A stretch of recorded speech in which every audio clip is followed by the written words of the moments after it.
Witam Was serdecznie, z tej strony Adam Chodorowski ze sklepu modelarskiego tankmodels.pl, jak i również kanału na YouTubie modelarskiego kanału Tank Models TV, gdzie znajdziecie unboxingi modeli, porady modelarskie, czy też na przykład również polecam fajne monografie do danych modeli, na przykład od wydawnictwa Stratus. Dzisiaj jesteśmy na ziemi, za oknem nadal gorąco, upał jak diabli, ale już troszeczkę lżejszy ten upał jest w porównaniu do dnia wczorajszego. Dzisiaj zaprezentuję Wam model pojazdu. Schodzimy na ziemię, będzie pancernie, jak i również z grubej rury. A mianowicie w unboxingu zobaczycie dzisiaj model Hummela od firmy Border. Na stanie posiadamy oczywiście wczesną wersję Hummela, jak i również późną wersję. Ja sobie tak zajrzałem pod pokrywkę pudła, prezentuje się on fajnie. Zaprezentuję Wam też, pokażę, które farby z Mission Models należy dobrać, żeby barwy były odpowiednie do modelu, jak i również, żeby dobrze Wam się malowało pędzelkiem lub aerografem. A na chwilę obecną zapraszam Was również do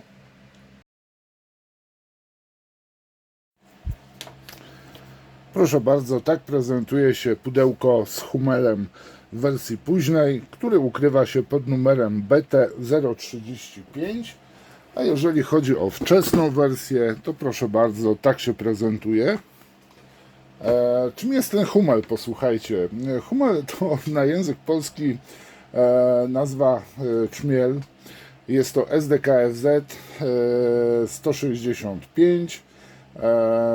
Dokładnie jest to pancerhaubica, z której skonstruowana została na podwoziu Panzer trójki, Panzer czwórki, niemieckie samobieżne działo polowe z okresu II wojny światowej, uzbrojone, uwaga, w nielichą haubicę, a mianowicie kalibru 155 mm, czyli 15 cm, używanej przez Wehrmacht od 1942 roku do końca wojny.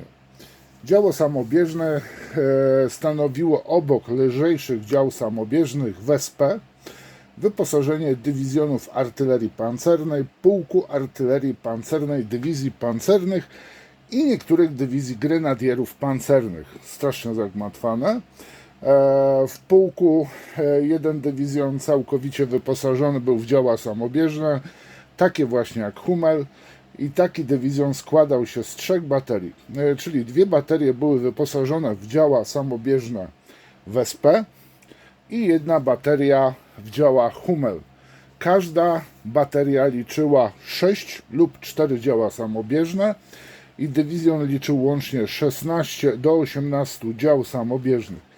Bateria miała także 2 transportery amunicyjne na podwoziu właśnie swoich dział samobieżnych. Czyli na przykład jeżeli były Hummele, to transporter amunicyjny Hummel dokładnie wyglądał tak, że był pozbawiony haubicy, a przedział był przebudowany specjalnie pod transporty skrzynek z pociskami. I tutaj nie było już późna, wczesna wersja. Jakie były, takie po prostu były używane. I do końca wojny, uwaga, wyprodukowano 713 Hummeli w wersji podstawowej i, uwaga, 157 w wersji nieuzbrojonej jako transportery amunicji. Jeżeli chodzi o opakowanie, sztywne wewnętrzne pudełko, czyli to jest dość miękki karton, ale w miarę bez możliwości dobrze zabezpiecza model. Co teraz znajdziemy w środku? No, sporo ramek, 3/5, duży model, wersja późna. No i jak to u mnie jest, rozpoczniemy oglądanie od instrukcji. Matowy papier kredowy, nie mamy nic kompletnie o samym Hummelu, tylko od razu mamy artbox, dokładnie ten sam, który jest na pudełku, tak samo zapisany. No i wykaz opakowania, czyli mamy również zaznaczone, że na przykład ramek B są 2 ramki, C tak samo, F i tak dokładnie, a pozostałe ramki są pojedynczo. Jeżeli chodzi o czytelność instrukcji, jest ona dobra, nie ma tutaj, powiedzmy, naćkanych, jak to się mówi kolokwialnie, obrazków, czyli na przykład więcej instrukcji w instrukcji na stronie. Wszystko jest czytelne. Na kolor żółty zaznaczone są elementy fototrawione nie tylko napisem PE, ale również, że jest to żółty kolor, tak jak blaszki. No i tutaj mamy masę części. Tu trzeba pamiętać, że jest bardzo dobrze też zdetalowane wnętrze przedziału artyleryjskiego. Składa się on z bardzo dużo elementów, ale też bez przesady. Armatę, samą haubicę możemy zrobić w wersji transportowej, czyli z obniżonym działem zamkniętym. Ewentualnie możemy sobie za pomocą dodatkowych elementów zrobić w wersji bojowej. Zestaw nie zawiera niestety figurek, a tu jest szkoda, bo gdyby były jeszcze figurki do Hummela, byłoby rewelacyjnie, ale też koszt byłby dużo wyższy. Tu mamy jeszcze bardzo fajną rzecz, archiwalne zdjęcie, gdzie producent nam pokazał, jak na przykład dodatkowe gąsienice były montowane na bocznych burtach właśnie Hummela. Tu mamy właśnie pokazane pod tym kątem i następnie w drugim momencie. Jest to oczywiście, nie każdy Hummel tak miał, jest to oznaczenie tak po prostu, jak znaleziono jakieś zdjęcia. No i tutaj jeszcze, jeżeli chodzi o Bordera, nic nie pisał o danym modelu. Mamy oczywiście pokazane malowania, brakuje tylko nam rzutu lewego, jak i również pomalowania wnętrza, ale wnętrze było malowane kolorem tym podstawowym, czyli RAL-em 7028. Krótko mówiąc, ten piaskowy kolor lub, jak niektórzy nazywają, dark yellow. No i tutaj mamy malowanie. Ja na przykład do tych modeli polecałbym, tutaj właśnie mamy 3 podstawowe barwy do późniejszej pancerki. Mianowicie są to farby Mission Model spakowane w 30 ml butelki. No i tu mamy Rose Dark Grau RAL 8011. Następnie mamy Dunkelgelb, RAL właśnie ten późniejszy 44-45, Dunkelgelb RAL 7028, no i tutaj mamy Rod Brown, czyli ten brązowy, RAL 8012. Tak? Tak. Tak? Tak. 11 tu mamy 80-11, a tu mamy 11 końcówkę. No i oczywiście też wziąłem czarny kolor, to jest akurat na opony, na elementy gumowe, ale tak samo możecie użyć ich do innych malowania. Jest taki bardziej stłumionym kolorem. Z tyłu, jak zapowiadałem, unboxing, jest cały regał z elementem, z farbami, krótko mówiąc, jak i również z płynami do zmywania, rozcieńczania, czy też utwardzania farby. No a teraz co? Zjeżdżamy z kamerą. Zacznę od tych najmniejszych torebeczek. Tu mamy właśnie element plastikowy, aby zmienić właśnie wersję Hummela z wczesnej na późną.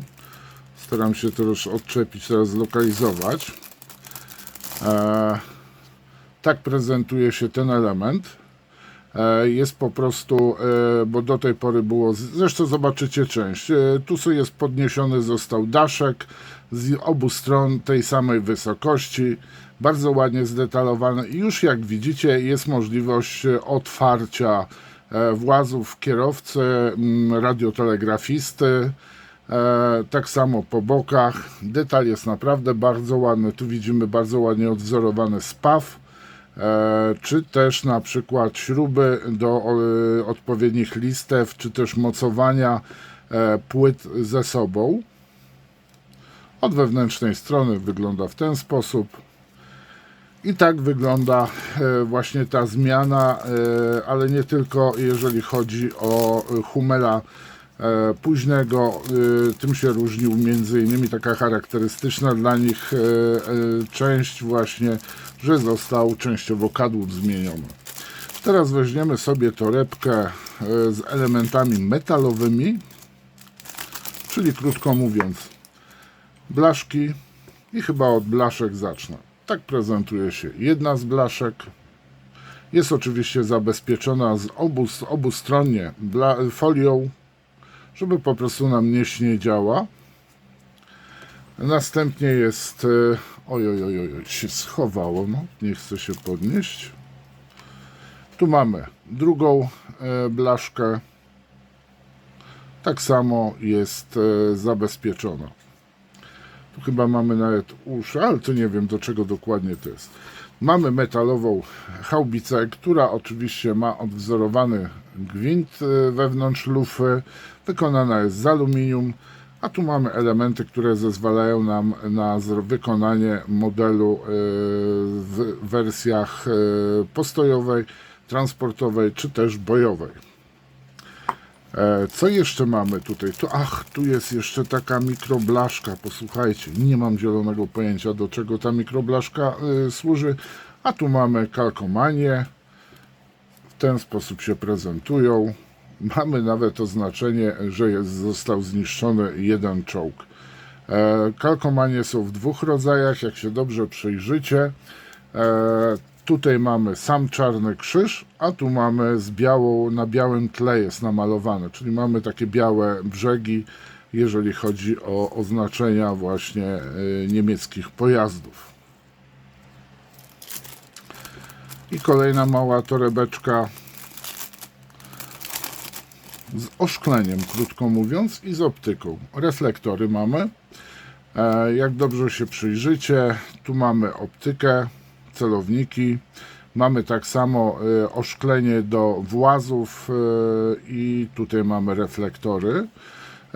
Czasami warto zostawić sobie pewne elementy takich ramek przezroczystych, żeby na przykład w modelach, gdzie producent nie dostarcza oszklenia, można sobie wypiłować wewnątrz po prostu klosz, wobec klosza reflektora po prostu sam oszklenie.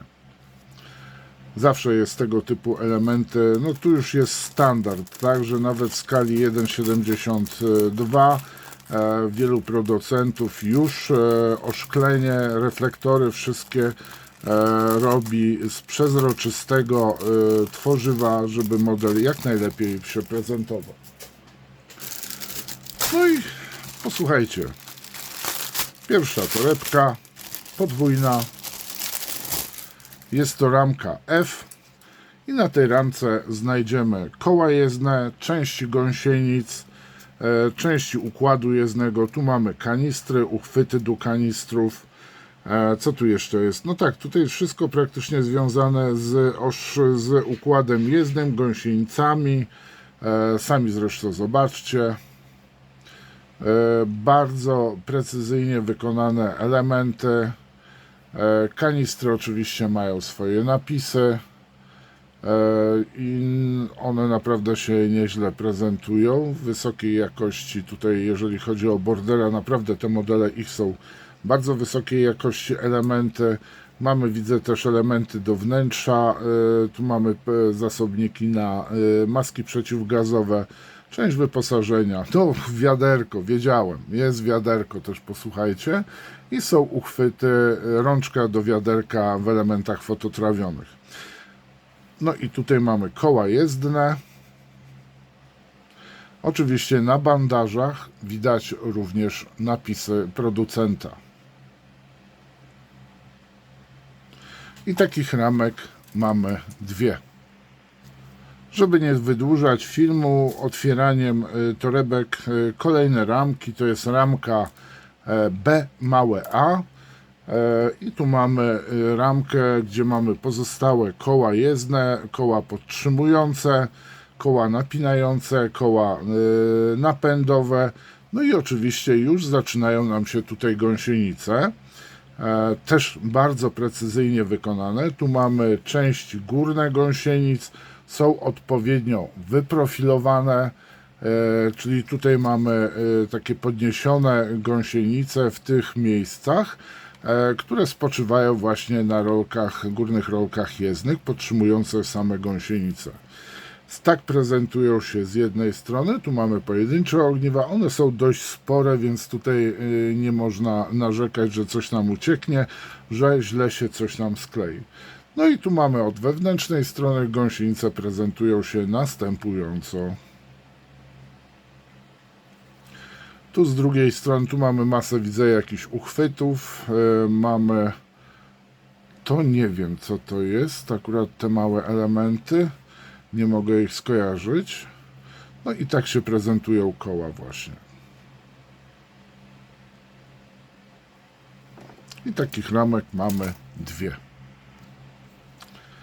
Kolejna ramka, ramka D, z elementami już wnętrza i osłonięcia samego Hummela. Mamy tutaj fragment podłogi, elementy związane z mocowaniem właśnie haubicy, osłoną, gaśnicę, elementy do zamków. Tu mamy specjalny taki kosz na pociski. Dodatkowe elementy do wnętrza, tu mamy montowany taki pręt długi, drewniany do czyszczenia lufy. No i tu jest właśnie bardzo fajnie on zrobiony, właśnie tak wyglądały końcówki, żeby dobrze skręcić je było.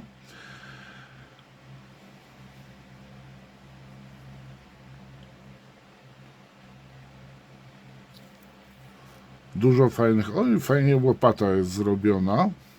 Tu mamy z zaczepem łopatę zaczepioną na zewnętrzne, no i mamy też luzem.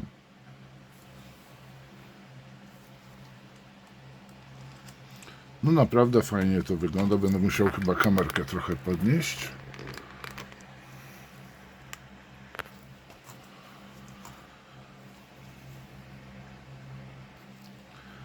Ramka A z elementami już kadłuba. Mamy tutaj właśnie, to jest do wczesnej wersji Hummela. Widzicie, że jest zmieniona i zupełnie inaczej się prezentuje. Tu mamy następnie elementy związane z błotnikami. W ogóle ogólnie rzecz biorąc już z samym modelem, w sensie też zewnętrzne elementy. Też części układów jezdnych, widzimy mocowania również samej haubicy, tu widzimy już płyty osłaniające, haki, które montujemy oczywiście w kadłubie w dolnej części. Tu mamy lewar składający się właśnie elementy, no i tą kostkę drewnianą taką, którą podkładamy pod lewar. Bardzo dużo małych części, które są dość istotne. Skrzynki, zero nadlewek, bardzo fajnie wykonane elementy, odpowiednio przemyślane, tak samo mocowanie elementów do samych ramek. No i to jest wspólna ramka, również to jest właśnie, że można wykonać tutaj wersję wczesną. Następna ramka, ramka Q z elementami już samej haubicy. Właśnie tutaj już mamy wszystkie, no nie wszystkie, tylko dużą część elementów właśnie mocowania samej haubicy. Też tak samo detal jest rewelacyjny, bardzo ładnie to jest wszystko wykonane tak jak to standard, po prostu to już jest standard modelarski, odpowiednie proporcje, odpowiednie grubości, tak samo elementów plastikowych, że nie są to jakieś takie mele, które musimy dopasowywać, później składając ze sobą. No tutaj już do tego musimy się przyzwyczaić, że jak weźmiemy model na przykład innego producenta, no to nie możemy już, będziemy widzieli jaką wagę przykłada do detalu i jak technologicznie jest dany producent rozwinięty. Wewnętrzna strona, zewnętrzna. No ma to wszystko już bardzo ładnie ręce i nogi. No i właśnie, tu jest też zmiana. To są dwie ramki B, tu są koła napędowe, czyli też do odpowiedniej wersji, jak i również elementy związane z silnikiem i wyposażeniem. Tu mamy bardzo fajnie MP złożone, bez magazynków, odpowiednio dobrane do wersji również koła napędowe, haki, mniejsza ramka, tu mamy skrzynkę amunicyjną. Niektórych elementów to w ogóle nie wiem, do czego służy, no to wiem, klapa, tak? Ale ten element do mocowania najprawdopodobniej tylnego koła, tak mi się przynajmniej wydaje. Z drugiej strony tak wyglądają. I tych ramek B mamy sztuk dwie. Dokładnie tak się prezentują. Kolejne zdublowane ramki. Ramka C i na tych ramkach znajdziemy klapy, skrzynki, pociski. Bardzo fajnie właśnie to jest wszystko wykonane. Dodatkowe jeszcze uchwyty. I to naprawdę wygląda bardzo fajnie. Co prawda niektórzy, znaczy sam border czasami daje metalowe pociski. Tutaj mamy tylko i wyłącznie w wersji plastikowej. Tu mamy ładunki na dole pokazane.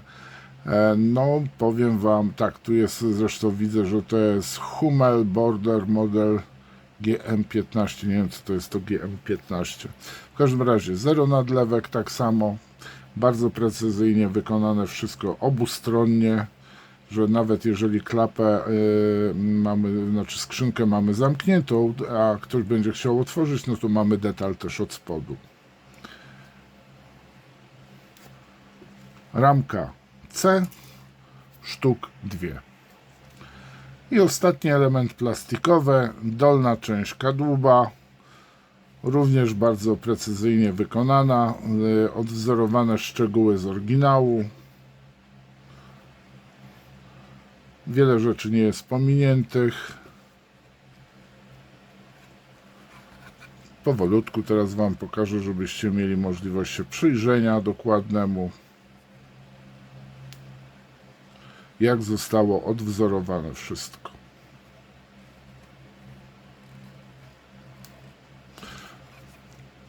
Tych rzeczy nie widać. Widzimy, jak Frez tutaj pomykał sobie, tworząc ten model. No i to wszystko. Posłuchajcie, jeszcze raz tutaj pokażę Wam 3 podstawowe kolory kamuflażu farb Mission Models, czyli tak, mamy kolor bazowy Dunkelgelb RAL 7028, to jest numer MMP 019.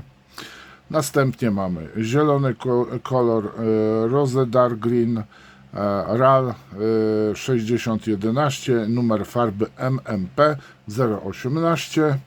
No i tutaj mamy trzeci kolor do kamuflażu, tego trójbarwnego oczywiście, farba o numerze MMP 015, Rod Brown RAL 8012. No i oczywiście też jest kolor czarny, z tym, że to jest czarny, specjalnie Wam pokazuję ten czarny, który idealnie do elementów gumowych się nadaje, na przykład do malowania bandaży. W czołgu i to jest MMP 040 Tier Black One.